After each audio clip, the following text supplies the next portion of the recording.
और एक ब्राह्मणी थी। थे तो राजा वो राजा ही थे, राजा कहो रानी कहो, एक राजा और एक रानी थे। अपने राजमहल में बहुत सुख से जीवन यापन करते थे। उनकी प्रजा जो थी वो लोग भी बड़े सुख से रहते थे, क्योंकि राजा थे ही ऐसे। राजा अपने प्रजा लोगों को हमेशा खुश रखते थे, किसी प्रकार की कोई कमी प्रजा लोगों को नहीं देते थे। एक राजा का धर्म है ये। राजा को यही चाहिए कि हमारा जो धर्म है हम उस पर उसका निर्वाह करें, उस पर हम अटल रहें। तो वो अपना राजा अपना राजमहल में जैसा कुछ होता प्रजाओं को बुलाता, देता लेता सब कुछ करता। आस पड़ोस में भी अगर किसी को सुनता तो उसको भी बुला करके सब कुछ देता। समय बीतता गया। एक दिन राजा बैठे बैठे बड़ा चिंतित था। राजा सोचा कि हम इतना दान धर्म कर रहे हैं, सब सुख था, एक सुख से वंचित था कि उसको कोई संतान नहीं थी। वही बस एक ही सुख से वंचित था राजा, और कोई उसको कमी नहीं थी। तो राजा चलते चलते आगे बढ़ करके कुछ दूर गया तो एक जंगल आया। उस जंगल में एक साधु जी महात्मा जी बैठे थे। तो साधु जी महात्मा जी के पास गया, बोला कि महाराज हमें सब सुख है, हम इस राज्य में राज करते हैं, हम राजा हैं, लेकिन हमारे पास कोई संतान नहीं है। बस इसी का हमें कष्ट है। सब सुख लेकर के हम क्या किए, जब हमको मुखाग्नि देने के लिए हम संतान विहीन है, मेरा कोई मुखाग्नि देने वाला नहीं है। मुखाग्नि का मतलब होता है कि हमारे मरने के बाद हमारे लाश को कौन अग्नि देगा। एक पुत्र होना चाहिए था। पता नहीं क्या हम पाप किए हैं जो हम इस जन्म में कोई सुख नहीं पा रहे हैं। महात्मा जी बोले कि देखो बस तुमको हाथ में तो बच्चा है, लेकिन एक ही है, लेकिन वो होगा, लेकिन जीवित नहीं रहेगा, वो मर जाएगा। तो राजा बोले कि अभी तो सब लोग ऐसे ऐसे बोल रहे हैं, एक बार सबका मुंह बंद हो जाए, एक बच्चा हो जाए तो जो कहने वाले हैं उसका मुंह तो बंद जाएगा, ताला लग जाएगा मुंह पे। तो महाराज जी बोले ठीक है जाओ, बच्चा होगा, इतना जल्दी नहीं उसकी उम्र जाएगी, इतना जल्दी खत्म नहीं होगा। 35 साल की अवस्था में उसकी मृत्यु होगी। 35 साल, सोचिए कि आधी उम्र के करीब लगभग 15 साल कम 50 साल, मतलब 35 साल की अवस्था में उसकी मृत्यु होगी। राजा बोला चलिए कोई बात नहीं, हम अपना पूजा पाठ करवा देंगे, मेरी बच्ची की आयु बढ़ जाएगी। अपने मन में राजा सोचा। महाराज जी से बोला ठीक है महाराज जी। महाराज जी बोले कि ये लो, हम ये तुमको थोड़ा सा चावल दे रहे हैं, ये चावल ले जा करके इसका खीर बनवा करके अपनी पत्नी को खिला देना आज ही रात में। तो राजा जी बोले ठीक है। वो चावल लेकर के आए, उसका खीर बनवाए और खा करके अपना सो गई। और ठीक बच्चा ठहर गया, बच्चा रह गया। 9 महीने के बाद लड़का भी हुआ। बहुत खुशहाली राजमहल में हुई, सब लोग बहुत खुश हुए, खूब अधाई बधाई हुआ, गाना बजाना हुआ, सोहर हुआ, दूर दूर से लोग आए, सब लोगों को दिया गया सामान, सब लेकर के गए, हीरा मोती लुटाया गया। तो ये हुआ कि चलिए ठीक है। धीरे धीरे बच्चा बड़ा होने लगा। राजा जब बच्चे की उम्र 20 साल हुई तो राजा को याद आया। तब राजा को याद आता है कि अरे हमारे लड़की की तो उम्र 35 साल है और हमारा लड़का 20 का हो गया, 15 साल जीवित और रहेगा। अब हम क्या करें? इसके लिए तो हम कोई उपाय ही नहीं किए। अब हम क्या करें इसके लिए कि मेरा लड़का मेरे सामने रहे।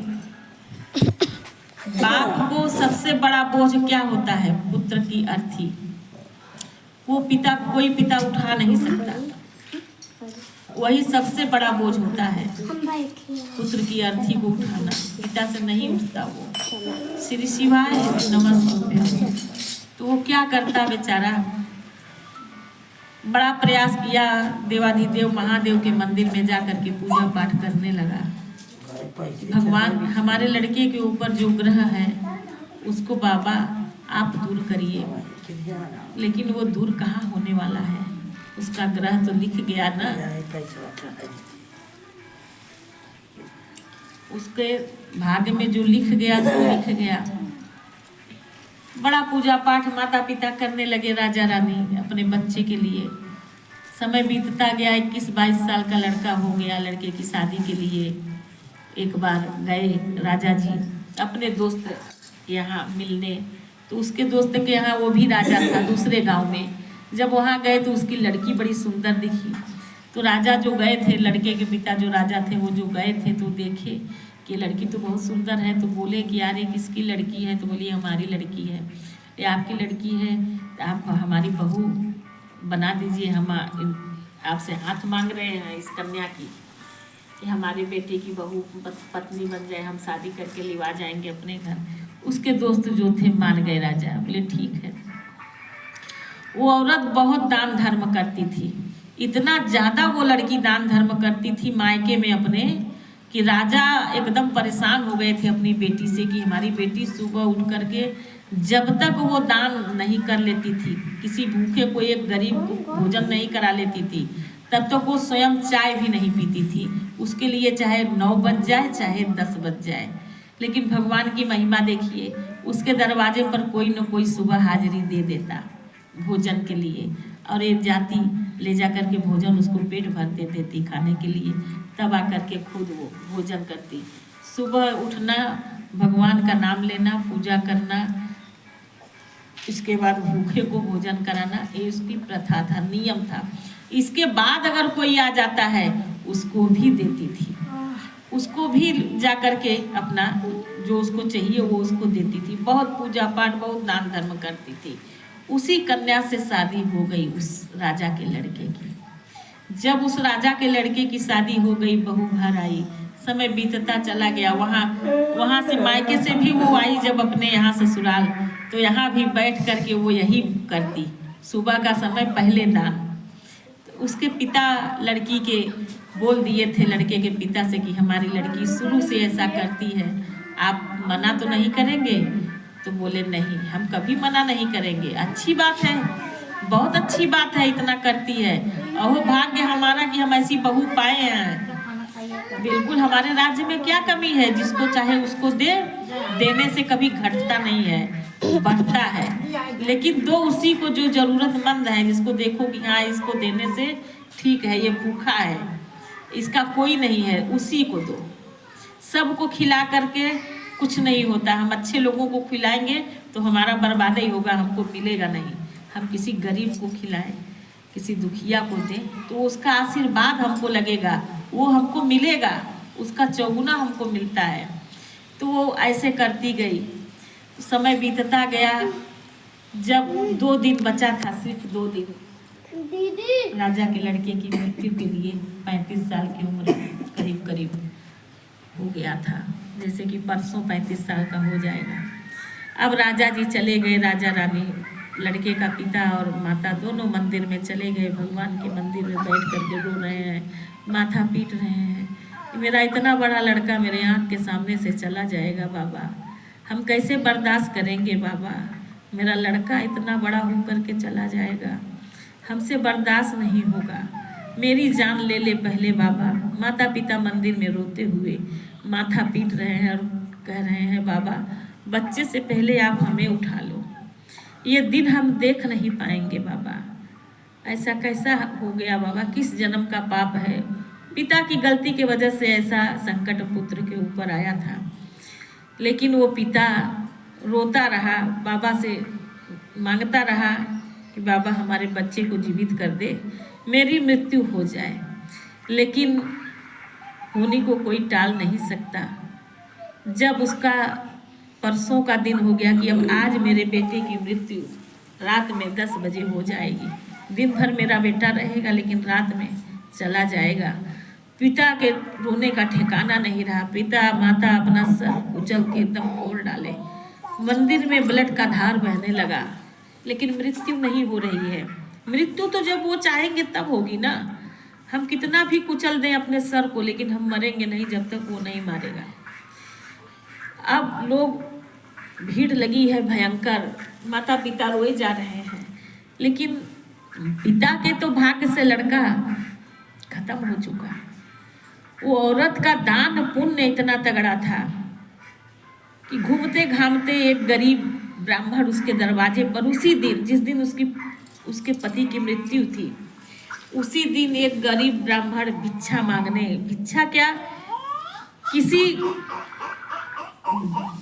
सौरी में औरत थी, 2 दिन का बच्चा हुआ था, उसी का पेट भरने के लिए खाना मांगने आया कि मेरी बेटी 3 दिन से बच्चा पैदा हुआ है, 3 दिन से भूखी है, मेरे घर में कुछ खाने को नहीं है, मेरी बेटी भूखी है, बच्चा भी भूखा है, उस खा नहीं रही है तो दूध नहीं निकल रहा है, बच्चा भी रो रहा है, थोड़ा सा तुम किसकी बेटी हो, आप लोग इतने बड़े घर में हैं, राजा महाराजा की पत्नी हो, बहू हो, जो भी हो, हमारे बहू के लिए कुछ खाने के लिए दे दो। वो पत्नी राजा की, जिसकी मृत्यु होनी थी, वो खाना परोस करके अपने पति के लिए लेके जा रही थी, हम लेके जाएंगे, हमारे पति अब खाएंगे।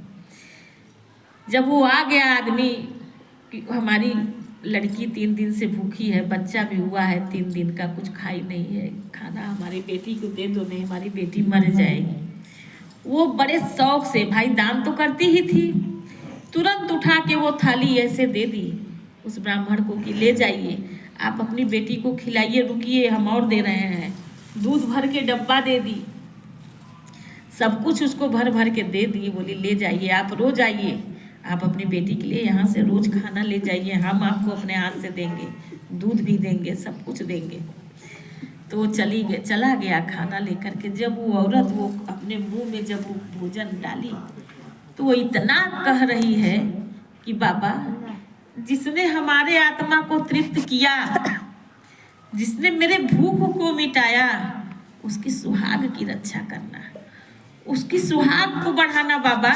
उस औरत के मुख से निकल रहा है, 3 दिन का बच्चा है, तो कह रही है बाबा इसके सुहाग को बढ़ा देना, जो हमारा पेट भर दिया, जो हमारे बच्चे को दूध पिलाने के लिए दूध भेज दिया, उसके सुहाग की रक्षा करना बाबा। हे महादेव, हे भोलेनाथ, उसके ऊपर कोई अड़चन ना आए बाबा। वो औरत कह रही है जिसको 3 दिन का बच्चा हुआ है, अगर उसके ऊपर कोई आंच भी आए बाबा तो उसको काट देना बाबा, उसका सुहाग अजर अमर करना बाबा। वो बार बार यही बोल रही है। देखिए अभी भगवान ही का लगा रहे हैं ना, औरत बार बार बोल रही है ये चीज, और उसी से उसका जो ग्रह था कि आज वो खत्म हो जाएगा, उसका ग्रह कट गया। यमराज आया लेने, यमराज लेने आया, धर्मराज भेज दिए जाओ ले आओ। तब तक तो आ गए शिव के गढ़। वो बोले कि कैसे ले आए, शिव के गढ़ आ गए, दोनों में आपसी में लड़ाई होने लगी। तो धर्मराज के जो आए थे दूत, यमराज बोले हमें लेके जाना है, हमें भेजे हैं हमारे मालिक धर्मराज जी। शिव के गढ़ बोले हैं कि धर्मराज जी कौन है, भगवान से बढ़ के हैं, वो तो हमें भेजे हैं महादेव जी। दोनों में आपसी में लड़ाई छिड़ गई। महादेव आ गए, बोले इसका पाप तो कट गया, इसका पाप, इसके पिता का पाप जो था कट गया, और अब इसको कोई नहीं ले जाएगा, तुम जाओ अपने लोक में और हम तुम लोग चलो हमारे लोक में। भगवान शिव बोले कि तुम लोग हमारे लोक में चलो अपने गण को, और धर्मराज के जो आए थे प्राण लेने के लिए उसको बोले तुम जाओ अपने धर्मराज के पास। अब वो दीर्घजीवी हो गया, उसको मैं आशीर्वाद दे दिया, उसको मैं आशीर्वाद दे दिया। वो 100 साल के पहले उसकी मृत्यु होने वाली नहीं है।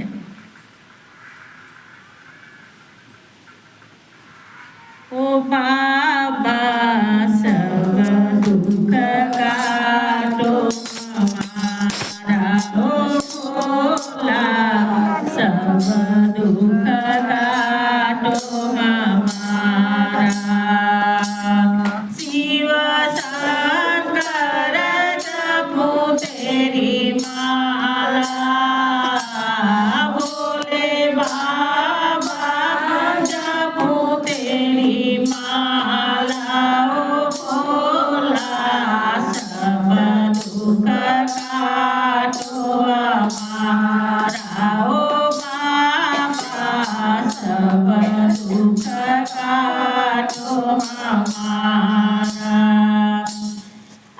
चाहिए, उसका कट गया। वो अपने पति को पा गई। 3 दिन बच्चा हुआ था। उस औरत के कहने से भगवान भी पिघल गए। उसकी आत्मा की तृप्ति हुई। उस छोटे बच्चे का भूख से पेट भरा। उसका भी रोआ शीशा होगा, छोटा बच्चा। उसकी पति की आयु लंबी हो गई। माता पिता आए, सर को तोड़ के फोड़ के अपना आए घर पर, खून बहाते हुए कि हम घर तो चल रहे हैं, बर्दाश्त तो नहीं होगा। अब तो पता नहीं घर में क्या क्या होता होगा, मेरा बच्चा पड़ा होगा अर्थी पर, हम कैसे लेके जाएंगे। इस तरीके से गिरते पड़ते माता पिता आ रहे हैं। 10 बजे से पार समय हो गया था और बच्चा खूब अच्छे से है। बच्चा दौड़ के आया, पापा मम्मी। निकले, पिताजी आप लोग कहाँ गए थे, ये क्या हुआ, कौन मारा पिताजी, कौन मारा आप लोगों को, इतना ब्लड भरा है, बताइए हमको, आपको कौन मारा, कहाँ गिरे, कहाँ चोट लगी। पिता पा करके बच्चे को पकड़ लिया, चिपक गया। माता पिता दोनों, बच्चा तू वही है, मेरा पुत्र है ना। हाँ हाँ पिताजी, आप क्यों पहचान नहीं रहे हैं, मैं आपका पुत्र हूँ। बेटा कितना बज रहा है, अभी पिताजी 1 बज रहा है घड़ी में रात को, आप लोग कहाँ थे इतनी रात को। तब पिता उठ करके, उसको जैसे शक्ति प्रदान हो गया हो, पिता को और माता को, उठ करके बैठ गए, अपने बच्चे को गले से और बहू को लगाए गले से कि आज इतना बड़ा कष्ट, आज हमको क्या दिन देखना पड़ता। लेकिन भगवान उस ग्रह को भी काट दिया। दान और धर्म इतनी बड़ी चीज है कि बड़ी बड़ी काट देता है। रोग दोष मृत्यु आना रहता है, वो भी हट जाता है। इसीलिए लेकिन आज कौन कर रहा है, आज कोई दान धर्म कर रहा है। अगर कोई कर भी रहा है तो कपट के कर रहा है, उसमें से कपट लेते हैं। कोई एक आदमी, एक गरीब आदमी को भोजन भी दे रहा है तो थोड़ा उसको भरपेट भोजन दो। वो गरीब है, वो हमसे और तुमसे ज़्यादा खाएगा, क्योंकि वो गरीब है, वो तो तड़प रहा है खाने के लिए ना, उसको ज़्यादा देना पड़ेगा। हम 5 रोटी खा रहे हैं तो उसको हमें 15 रोटी का आटा देना पड़ेगा, तब उसका आत्मा तृप्त होगा, तब उसके अंदर से खुशी की निकलेगी, जो तृप्त हो जाएगा, तब वो हमको आशीर्वाद देगा ना, हमारा भूख शांत हो गया। भगवान जिसने दिया है उसका भगवान कल्याण करना, ऐसे बोलेगा वो। हम जब थोड़ा सा देंगे तो उसका तो तृप्ति होगा ही नहीं पेट का, तो बोलेगा साला क्या दिया हमको, भूख भी हमको अभी नहीं गया, मेरा पेट तो भरा ही नहीं, क्या हमको आशीर्वाद देगा। इसीलिए देना है तो भाव से, प्रेम से भर पेट दीजिए, और नहीं तो बिल्कुल मत दीजिए। हम तो देते हैं उतना, लोग यहाँ तक कि जो परजाए आते हैं बस कर, वो खुद बोले कि बस करा, तब हम करते हैं बस करा, और चाहिए लीजिए। हम शुरू से देते हैं, बाबा बस ऐसे बनाए रहे कि हम ऐसे देते रहे प्रभु, बस देना चाहिए। या तो दीजिए ही मत कि वो गाली दे, वो लगता है गाली उसका। एक दुखियारी हो, एक भूखा आदमी हो, तो अगर गाली देगा तो लग जाता है। या तो दीजिए मत तो कुछ बोलेगा नहीं, या तो देना है तो भरपेट दीजिए।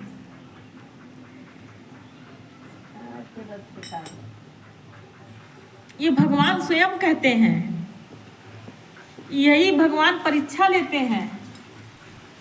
हम भगवान के मंदिर में 1000 किस्म का खर्च कर देते हैं ना, हम बहुत दिखावा कर देते हैं ना, लाखों का सामान फूकाते हैं ना, वो कुछ मिलने वाला नहीं है उससे। हमें मिलेगा, हम किसी गरीब को खिला दे पेट भर। हम एक झोला भर करके निकाले हैं कपड़ा देने के लिए गरीबों को, पूरा इतना बड़ा बैग भरा हुआ है, पूछिए उससे। अब वो जाए तो लेकर के जाए सब देने के लिए। चौराहे पर सब रहते हैं गरीब, सब ठंडी लग रही होगी, बोले ले जाइए दे आइए सब। देना चाहिए, गरीबों को देना, गाली नहीं देता। घरे आए होगा, वो हमको कहीं न कहीं मिलेगा। नहीं इस जन्म में मिलेगा, अगले जन्म में मिलेगा।